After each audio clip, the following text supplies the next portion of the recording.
बेटा आज मैं आप लोगों को बिहारी के विषय में पढ़ाऊँगी। जो बिहारी का टेक्स्ट है वो बेटा मैं आज आप लोगों को पढ़ाऊँगी। उसमें जो आपके बताऊँगी मैं कैसे कैसे बिहारी ने अपनी दोहावली में रचनाएं की हैं और वो रचनाएं जो हैं वो किस किस प्रकार से हैं, तो मैं आप लोगों के सामने चर्चा करूँगी और मैं आप लोगों को बताऊंगी। आपके पाठ्यक्रम में दोहे हैं बिहारी के। वैसे तो बिहारी ने 713 दोहों की रचना करके एक बिहारी सत्सई की रचना की है और मैं टेक्स्ट आप लोगों को पढ़ाने जा रही हूँ। आप ध्यान से सुनिएगा, क्योंकि आप लोगों के पास यदि पुस्तक नहीं है तो मैंने आपको मैटर दिया है और बिहारी के आज जो हैं मैं 1 2 3 4 5 6 7 दोहे मैंने आप लोगों को ऑनलाइन दिए हैं। आप इसका अपने पास सामग्री को आप रख सकते हैं। पुस्तक आपके पास नहीं है तो आप इन सबको नोट कर लीजिए, कलेक्ट कर लीजिए, प्रिंट निकाल लीजिए।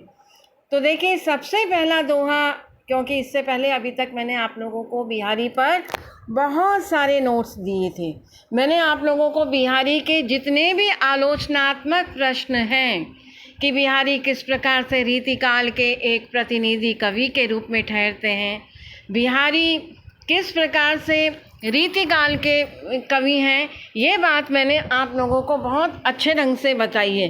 तो बेटा आपको मालूम होना चाहिए कि बिहारी जो हैं वो रीतिकाल के एक प्रतिनिधि कवि हैं, रीतिकाल के एक रीति सिद्धि कवि हैं। बिहारी के काव्य में हमें जो देखने को मिलता है वो मुख्य रूप से हम देखते हैं कि बिहारी ने 48 मात्रा के छोटे से छंद में गागर में सागर भरने का जो है बहुत सुंदर प्रयास किया है। बड़ी बड़ी कुंडलियों के भावों को जो बिहारी हैं वो अपनी कविता के माध्यम से अभिव्यक्त करते हैं। बिहारी के बहुत सारे आलोचनात्मक प्रश्न, बिहारी की भक्ति भावना, बिहारी का श्रृंगार वर्णन, बिहारी का नीति वर्णन, बिहारी का प्रकृति चित्रण, बिहारी का जीवन दर्शन, बिहारी का कला पक्ष, भाषा शैली, अलंकार, अनेक अलंकारों का बिहारी के द्वारा प्रयोग, यानी बिहारी पर जितने भी आलोचनात्मक प्रश्न बनते हैं सारे के सारे प्रश्न जो हैं यूट्यूब में मैंने बेटा डाले हैं। डॉक्टर हेमा देवरानी के नाम से आप देखिएगा, आपको बिहारी पे सारे आलोचनात्मक प्रश्न मिल जाएंगे। तो अब आपके विश्वविद्यालय में बिहारी पर जो मुख्य दोहे हैं उन दोहों को मैं आप लोगों को पढ़ाने जा रही हूँ। तो यदि आपके पास टेक्स्ट नहीं है तो भी आप खरीद लीजिए। और अब मैं आप लोगों को शुरू कर रही हूँ कि बिहारी के दोहे। तो सबसे पहला दोहा आपके पाठ्यक्रम में है, मेरी भव बाधा हरो राधा नागरी सोय, जातन की झाई परत और श्याम हरित दुति होय। देखिए कितना सुंदर वर्णन कवि बिहारी कहते हैं, क्योंकि बिहारी जो है निश्चित रूप से श्रृंगारिक कवि तो हैं, लेकिन निम्बार्क शाखा से संबंधित होने के कारण ये राधा के प्रति एक विशेष प्रकार का समर्पण और भक्तिभाव जो है बेटा वो हमें बिहारी के काव्य में देखने को मिलता है। तो इस दोहे में बिहारी लाल जो हैं वो राधा के प्रति अपना प्रणाम और भक्ति भाव से प्रणाम निवेदन कर रहे हैं।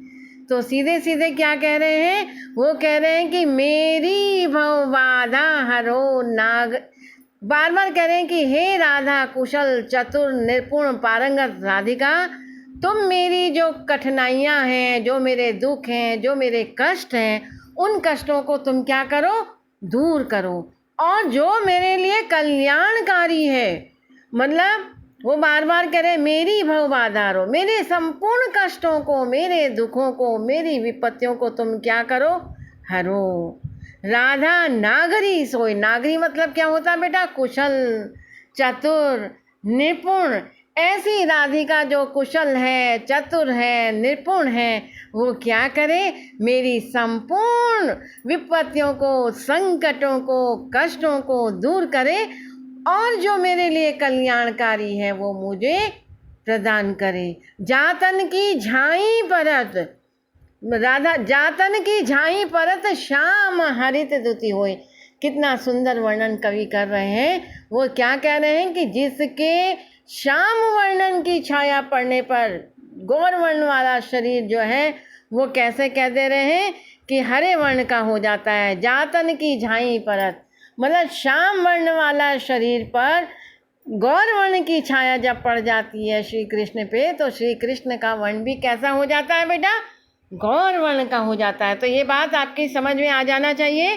पहला दोहा देखिए आपके सामने है, टेक्स्ट में आपके सामने टेक्स्ट बुक देखिए मैंने आपको दिया है, और उसमें देखिए सीधे सीधे दिखाई दे रहा है कि मेरी भव बाधा हरो, राधा नागरी सोए, जातन की झाई परत और श्याम हरित दुति होए। मेरी भव बाधा हरो, बिहारी स्वयं की बाधाओं को, स्वयं के कष्टों को, स्वयं की विपत्तियों को हरने की चर्चा यहाँ पर कर रहे हैं। राधा नागरी सोए, क्योंकि नागरी है, नागरी मतलब क्या होता है, कुशल होता है, चतुर होता है, निपुण होता है, पारंगत होता है। इसीलिए भी वो क्या कह रही है राधा, वो राधा कह रही है कि मेरी भव बाधा हरो। राधा से प्रार्थना कर रहे हैं कविवर बिहारी भक्त कि हे राधा जो कुशल है, चतुर है, निपुण है, पारंगत है, मतलब बहुत ज्ञानी है, ऐसी राधा मेरी बाधाओं को क्या कर डाले, हर डाले और मेरी भव और मेरे को कल्याण प्रदान करे। या तन की झाई परत, जिसके शरीर की प्रतिछाया पड़ने पर श्याम हरित दुति हो, यानी श्याम वर्ण वाले भगवान श्री कृष्ण, उन पर राधा के गौण वर्ण की छाया पड़ती है तो वो हरे वर्ण के दिखाई देते हैं। तो बेटा यहाँ पर ये लगता है कि बिहारी को रंगों का भी बहुत सुंदर ज्ञान था।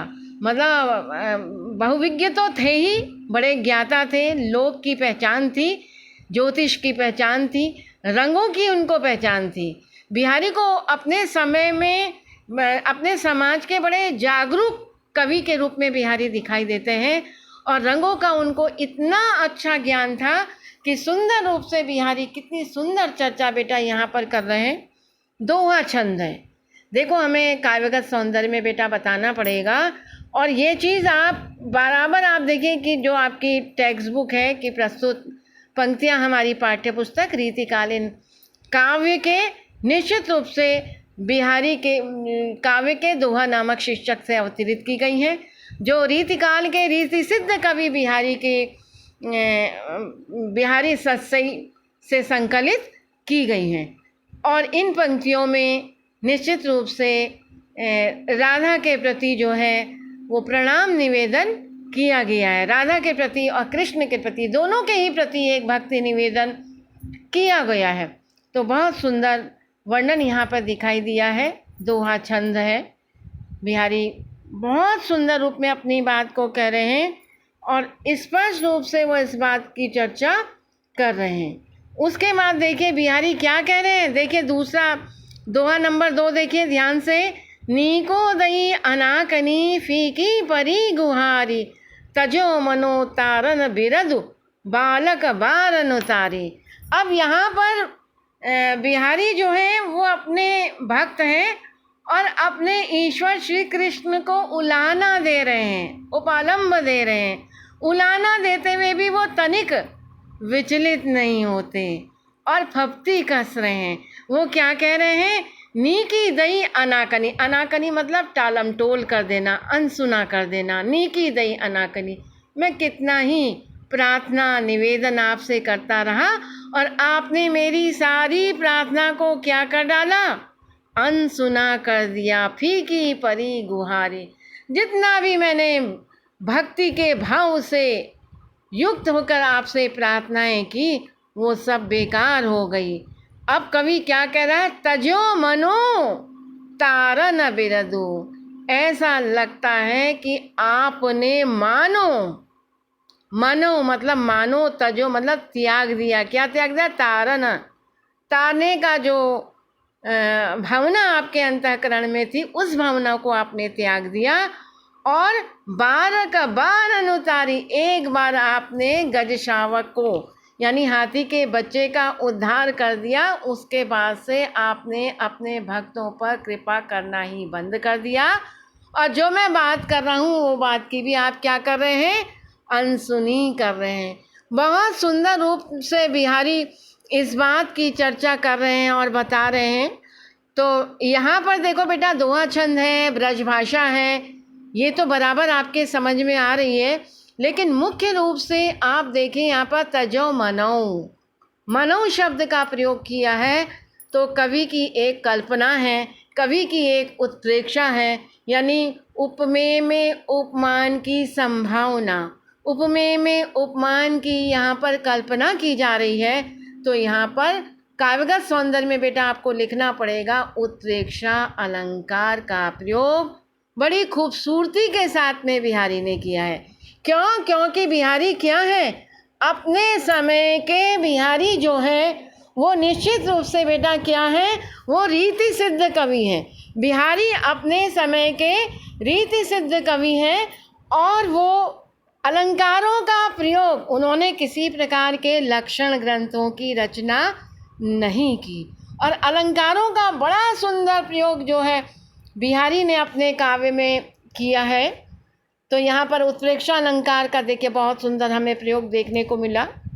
अब आगे देखिए, तीसरा दोहा मैं आप लोगों को पढ़ाने जा रही हूँ, वो है जोग जुगति सीखे सबे मनो महामुनि मैन, चाहत पिय अद्वैतता काननु सेवत नैन। मतलब क्योंकि भले ही बिहारी ने लक्षण ग्रंथों का निर्माण न किया हो, लेकिन नायिकाओं के प्रकार, नायिकाओं के सौंदर्य का वर्णन, नायिकाओं के नेत्रों की खूबसूरती का वर्णन बिहारी ने बहुत सुंदर ढंग से किया है। इसलिए एक द्युति जो है वो नायिका के नेत्रों के सौंदर्य का वर्णन देखिए कितने सुंदर रूप में करिए। जोग जुगति सीखे सबे मनो महामुनि मैन, मानो कामदेव रूपी ऋषि ने। मनो उत्प्रेक्षाएं बिहारी को बेटा बहुत प्रिय हैं। मतलब उपमेय में उपमान की संभावनाओं को लेकर के वो बहुत सुंदर ढंग से अर्थ को उद्घाटित कर रहे हैं। और वो क्या कह रहे हैं कि कामदेव रूपी ऋषि ने क्या किया है, जोग जुगति सीखे, नायिका को योग साधना की सारी उक्तियां सिखा दी हैं, यानी प्रेम करने के सारे व्यापारों को सिखा दिया है। चाहत पिय अद्वैतता कानन सेवत नैन। क्यों? क्योंकि नायिका अब क्या चाहती है, नायिका के जो नेत्र हैं वो अब बिल्कुल कानन प्रदेश तक फैले हुए हैं और अद्वैत भाव को ग्रहण किए हुए हैं अपने पति के प्रति, अपने प्रियतम के प्रति। यानी नायिका के नेत्र बहुत विशाल हैं। कानन से तात्पर्य श्रुति से है।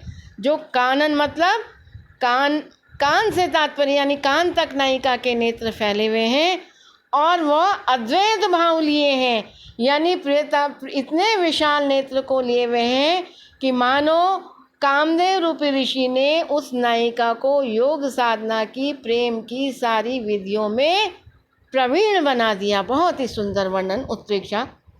झीन। अब देखिए चौथा दोहा आपके सामने है, टेक्स्ट सबके पास खुला है और सभी बच्चे ध्यान से सुनते जाइए।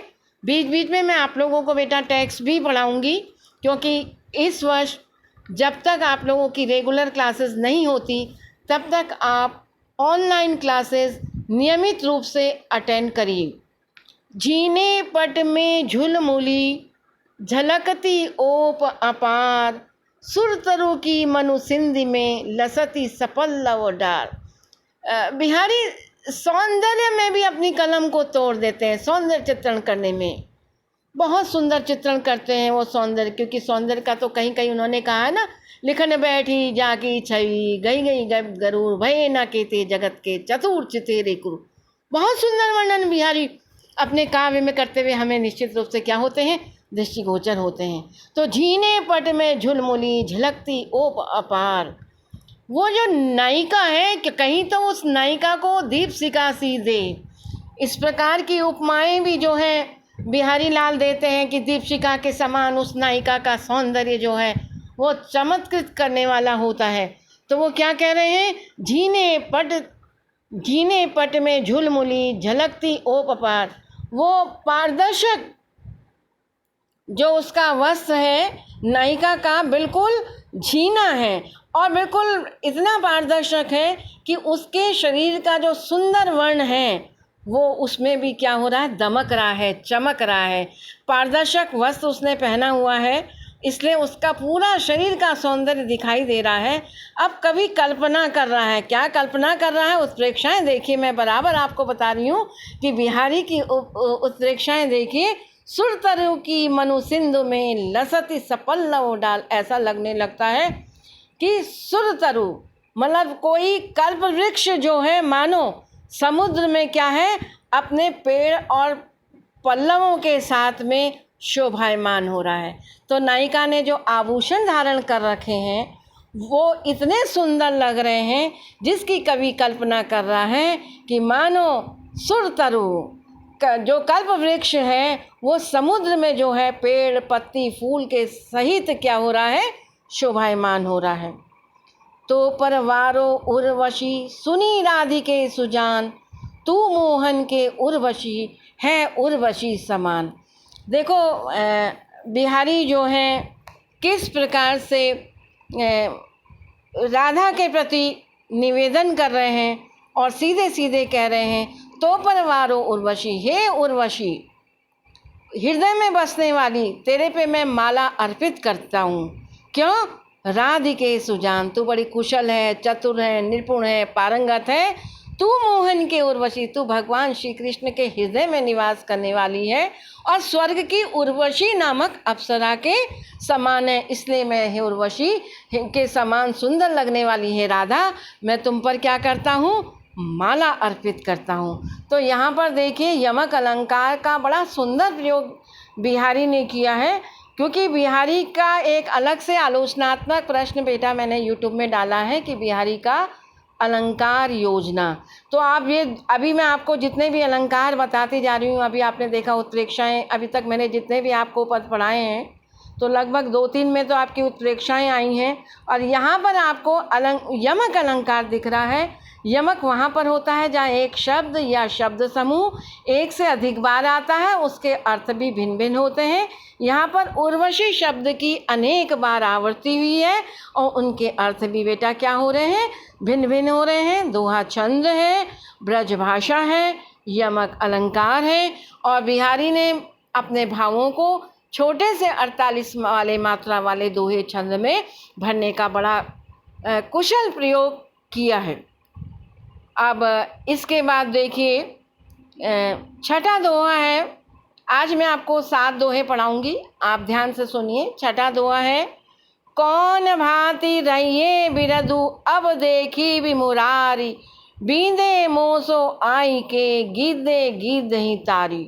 देखे बिहारी सीधे सीधे कह रहे, कौन भांति रहिए बिरधु अब देखे बे मुरारी, कि आप मुरारी सीधे सीधे अपने इष्ट देव आराध्य देव भगवान श्री कृष्ण को कह रहे हैं। और वो क्या कह रहे हैं, कौन भांति रहिए बिरधु। अब तो ये देखना है कि आप तो तारन हारन वाले हो और मैं जो हूँ आपका सेवक हूँ। अब देखता हूँ कि आप कब तक मेरे को नहीं तारते। तो निश्चित रूप से बिहारी कह रहे हैं कि बीधे मोसो आई के गिद्धे गिद्धे ताई, क्योंकि अभी तक आपने मेरा को जो है तारा नहीं है। आपने तो केवल एक बार ही गज शावक को तार करके तारनहार बन गए हैं। लखी गुरुजन बीच कमल सो शीस छुआयो श्याम, हरि सन्मुख करी आरसी ये लगाई बाम। देखो अलग अलग प्रवृत्ति के दोहे आपको दिखाई दे रहे हैं। कहीं भक्ति भाव है और भक्ति भाव के साथ साथ में कहीं बिहारी उलाहना देते हुए भी निश्चित रूप से दृष्टिगोचर हो रहे हैं। और अब मैं आप लोगों को बता रही हूँ कि बिहारी किस प्रकार से ये जो एक श्रृंगारिक वर्णन है यहाँ पर दिखाई दे रहा है कि श्री कृष्ण ने क्या किया? लखी गुरुजन बीच कमल सो शीस छुआयो श्याम, यानी दूती आकर के नायक श्री कृष्ण को फूल दे देती है। तो उस कमल के फूल को श्री कृष्ण क्या करते हैं, उनके हाव भाव देखिए। लखी गुरुजन बीच कमल सो शीस छुआयो श्याम, मतलब राधा के दिए हुए कमल को भगवान श्री कृष्ण ने गुरु सभा के बीच में क्या किया? अपने सर से छुआ दिया। कितना सुंदर वर्णन। हरि सन्मुख करी, और फिर अपने मुख के पास लाए, आरसी हिये लगाई, और फिर उन्होंने दर्पण के सामने उसको अपने गले से लगा लिया। तो सीधे सीधे बहुत बड़ा संदेश कृष्ण के माध्यम से कवि यहाँ पर देना चाहता है कि किस प्रकार से उसने नायिका को अपने आलिंगन का प्रतीक पुष्प को छुआते हुए यह अपने प्रेम को इजहार किया है।